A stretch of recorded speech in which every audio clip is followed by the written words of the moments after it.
morning, guys. It's our last day here at SA Skydiving. Hopefully we get stages 4 and 5 done at the very least, and then whatever time we finish and they tell us it's over for the day, we're going to be driving home. 8 hours to Melbourne, I'm assuming, maybe a little bit more with stops. It's usually about 7:15 to 7:30, but we'll have to stop, so it's going to be good. I can't wait.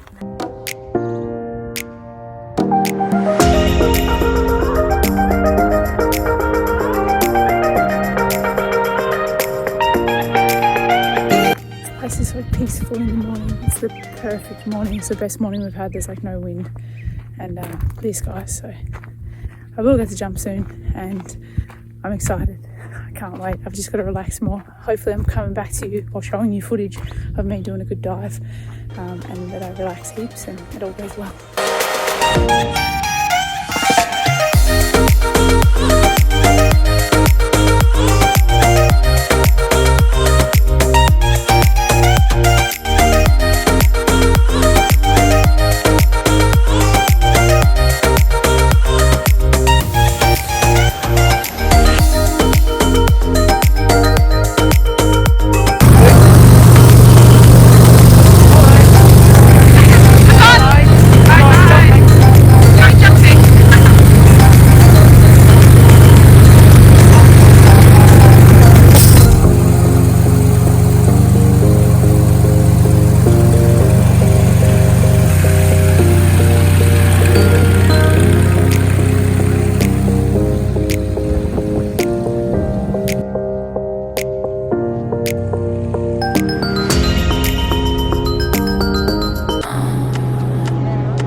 Okay, so if I've edited this video in the way that I wanted to, you'll see that I went into an uncontrollable spin. And even if you're not a skydiver, you'll know that's not a good thing. So I have to repeat that stage. Stage 4, I have to do again. My issue was my arch wasn't strong enough. My hips weren't low enough. And yeah, I just lost it pretty much the second he let go of me, because you get a lot more unsteady when the instructor lets go, because it's just you in the air, and my arch wasn't strong enough to have my center of gravity falling down.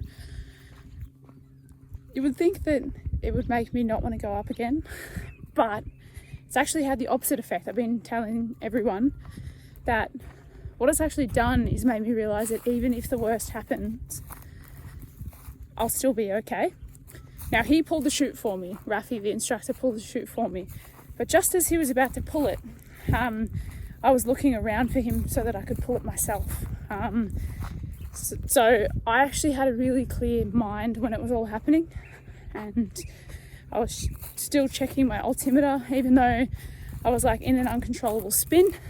So I'm, surprisingly enough, you believe it or not, happy with that.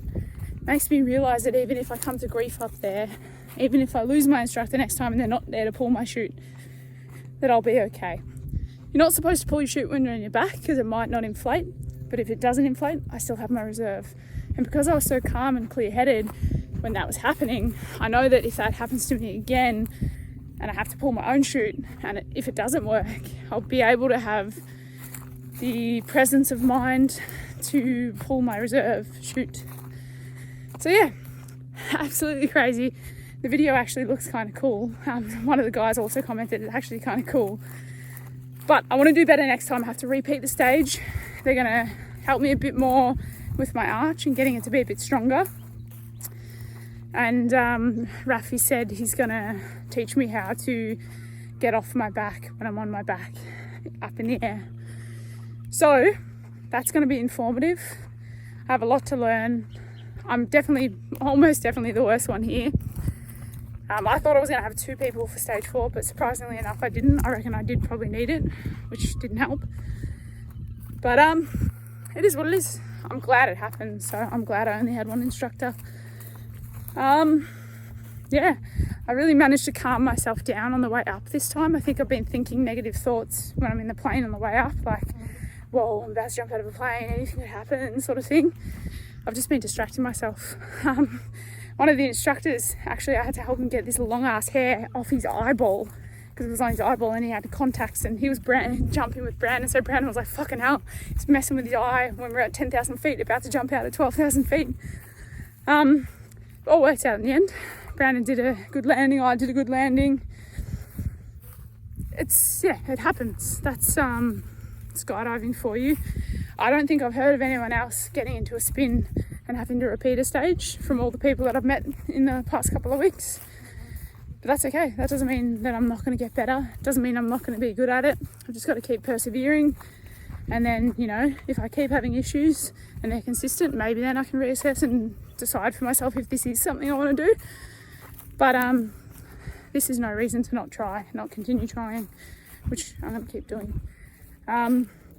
But yeah, I think my hip mobility doesn't help me with my arch. I'm not very flexible. So I'm definitely planning on working on that a lot and practicing my arch a lot when I am at home for when I come back here in March. And hopefully I see a big improvement. But yeah, could end a lot worse. I'm very grateful I'm alive. I'm extremely grateful to Rafi for grabbing back onto me and pulling my chute. That's life. Sometimes you have challenges and sometimes things don't go to plan. Got to keep on keeping on and keep pushing forward. So I've had a little time to relax and reflect. I'm on my second walk. Haven't jumped again, obviously. Feel really good about it. I have to pay, I'm pretty sure, to redo stage 4. It's going to be like $150. All the more reason to pass next time. I'm just going to arch harder. One of the guys who's really helpful, he had a lung burst a couple of years ago. He hasn't jumped in ages. He's been giving me really good tips. He does all the packing of the parachutes. That's his job. But he was telling me that because women have a higher centre of gravity, for men it's easy to thrust their hips forward, and that's where the centre of gravity actually is. For women it's up higher, so he was telling me that I should focus on pushing my stomach out. So I'm going to give that a go next time. Put a bit more bend in my legs, and hopefully all goes well and I actually can complete stage 4. I reckon I'll definitely, almost definitely have 2 instructors with me next time. But that'll be good, because that'll probably stand to make me feel a lot more stable, a lot more in control. I've actually just set a reminder on my phone to remind me every 2 days while I'm at home to practice my arch and to practice all of my safety procedures and stuff like that. I think it's going to be a really good way to keep it fresh in my mind, so that my muscle memory is really good, because I'm having a pretty big gap. I'm leaving December 15th, it is today. I'll probably be coming back about March 8th, I think. So it's almost 3 months. That's a lot of weeks. Got a lot of time in between, so I want to keep it all really fresh in the mind, keep the muscle memory really good. I'm going to research a lot. They also provided us with like booklets that none of us have read about canopy piloting and about free falling and stuff. So I'm going to read those back to front a couple of times. I'm actually really determined, now that I've had that experience, I'm really determined to make myself very good at this sport. I feel like in the past, my old mindset would have been, maybe it's not for me, maybe I should give up, and I won't lie, I've had those thoughts since the jump went south. But my optimism and positivity overrides those thoughts now. And I think to myself, man, just try harder, study more, practice your arch more, keep smashing it at CrossFit so you're fitter and stronger, more stable, keep doing yoga a couple times a week so you're more pliable and flexible. I've changed my life completely. My mindset is phenomenally different than it was even 6 months ago. Because sorry, I'm lost in thought, and I'm trying to figure out where I'm walking. Yeah, I would have just given up. I've given up so many times in my life, things that I could have been good at or things I could have done differently, and that's just not in me anymore. I don't give up anymore, and it's amazing. I think a lot of it has to do with 75 Hard. A lot of it has to do with just reading so many books this year and setting myself a goal and smashing it and learning so much from all of those books. Life is incredibly different than it was even 3 or 4 months ago. It's ridiculous, night and day different than it was a year and a half or 2 years ago. I'm smashing it, and I'm very grateful, and I love life, and I'm going to keep pushing it, keep trying, keep getting better. What I was going to say was, like my mindset in the plane was not good for the first couple of jumps, but it was night and day better. This last one, I was chanting like a positive thing in my head instead of thinking negative thoughts. And that's the sort of stuff that I've learned from all the books I've read this year. And it's made my life infinitely better, and I'm so much happier for it.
our time in South Australia is done. I did a second jump. I failed the phase again. He didn't actually let go of me because he could tell I was unstable. At first I was really disappointed in myself. I was really quite like upset, but I realised life's too short for that. I was telling myself I'm probably not going to be back and all those sorts of negative things, but I had lots of people tell me just keep trying to arch, and a few people suggested that I should go to a wind tunnel to practice my arch. I'm going to do that when I get back in Melbourne. I was looking it up already. It's $80 for 2 sessions in a wind tunnel, so that could be something good to look at. And then all I can do is come back and try again, and if I continue to fail, keep trying, hope for the best, and just call it at some point if I continue to fail. But I'm sure I will succeed in the end if I continue to work at it. It's been a great week. Met some amazing people. They're all really down to earth and adventurous and all that sort of stuff, so my kind of people. It was good. Now for the 8-hour drive back to Melbourne. I'm saying 8 hours, it's more like 7 hours and 20 minutes, but I know I'm going to need to stop. So. Praying that I haven't, or not that I pray or anything, but that I haven't left anything behind, because that would be a shame. I don't think I have. Anyway, I'll talk to you when I'm back in Melbourne.